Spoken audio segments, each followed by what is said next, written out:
dans le Daily Mirror, ils ont donné les chiffres, parce que ça c'est intéressant. Depuis ce matin,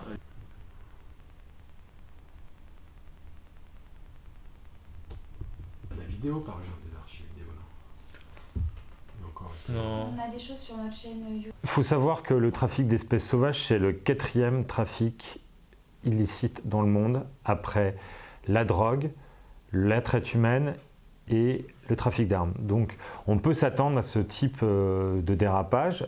Pénible à la prononciation, le rhinocéros. Assez facile de vous regarder et répondre aux questions. Mais... Donc d'une certaine façon, pour alimenter une demande qui explose en Asie, principalement sur le marché asiatique, tant chinois que vietnamien, on pouvait hélas s'attendre à ce qu'ils prennent les mêmes pratiques que celles qu'ils ont en Afrique du Sud ou en Tanzanie, à savoir le braconnage de spécimens vivants.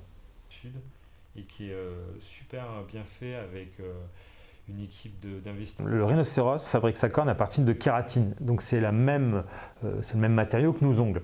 Le problème de la corne de rhinocéros, c'est qu'il y a une croyance dans la pharmacopée chinoise traditionnelle que la corne de rhinocéros permet, je dirais, un mieux-être, qu'elle permet de soigner des maladies quotidiennes. Et puis depuis les années, à peu près une vingtaine d'années, on a un problème au Vietnam où un officiel vietnamien a prétendu qu'il s'était soigné du cancer grâce à la corne de rhinocéros.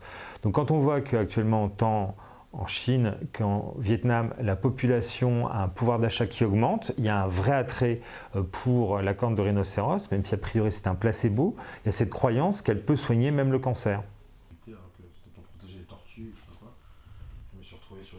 Alors, en l'état, on ne peut pas tellement s'avancer puisqu'il y a une enquête qui est en cours avec la gendarmerie. Ce qu'on sait, c'est que d'une part, la ministre Madame Royal a porté plainte et a saisi le procureur de la République.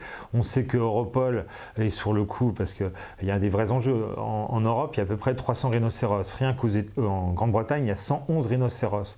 Donc s'il y avait un changement de stratégie criminelle, et le basculement à du vol qualifié dans des musées à carrément maintenant du crime pur et dur d'animaux, ça va nécessiter un changement aussi de moyens de protection pour ces eaux et ces réserves africaines qu'on trouve en Europe.